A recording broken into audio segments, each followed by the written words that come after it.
గుజరాత్లో తాజాగా సనాతన ఆనవాళ్లు కనిపించినాయి. ఇప్పుడు ప్రస్తుతం అనేక చోట్ల ఇప్పుడు మన సరస్వతి నది దగ్గర నుంచి అనేక అంశాలు వస్తున్నటువంటి వాళ్ళు, బయటకు వస్తున్నటువంటి వాళ్ళు హిందూ సంఘాల వాళ్ళు సంతోషం వ్యక్తం చేస్తున్నారు.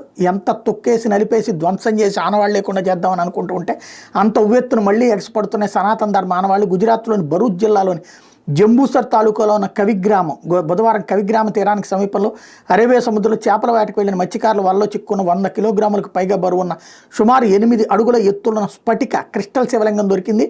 బాగా బరువు ఉండటంతో అతి కష్టం మీద 10 మంది మత్స్యకారులు శివలింగాన్ని జాగ్రత్తగా తమ పడవలోకి ఎక్కించి ఒడ్డుకు చేర్చారు. ఈ అరుదైన శివలింగాన్ని చూసేందుకు పెద్ద సంఖ్యలో గ్రామస్తులు సముద్రం ఒడ్డుకు చేరుకున్నారు. కాళీదాస్ వాఘేలా, మంగళ్ కాళీ దాస్ ఫకీరా మరియు మరో 12 మంది మత్స్యకారులు తీరానికి దగ్గరగా ఉన్న డంకా తీర్థం దగ్గర సాధారణ చేపల వేటకు బయలుదేరారు. వాళ్ళ వలలో లాగుతున్నప్పుడు వారి వలలో చేపలతో పాటుగా ఈ పెద్ద స్ఫటిక శివలింగం కూడా చిక్కుంది. దాన్ని జాగ్రత్తగా శుభ్రపరిచి పరిశీలించిన మీదట అది స్ఫటిక శివలింగంగా తేలింది.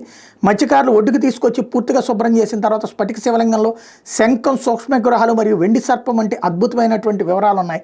ప్రస్తుతం గ్రామస్తులు ఈ శివలింగాన్ని కమలేశ్వర మహాదేవ్ ఆలయంలో లేదా సమీపంలోని మరొక శివాలయంలో ప్రతిష్ఠించాలని ఆలోచిస్తున్నారు.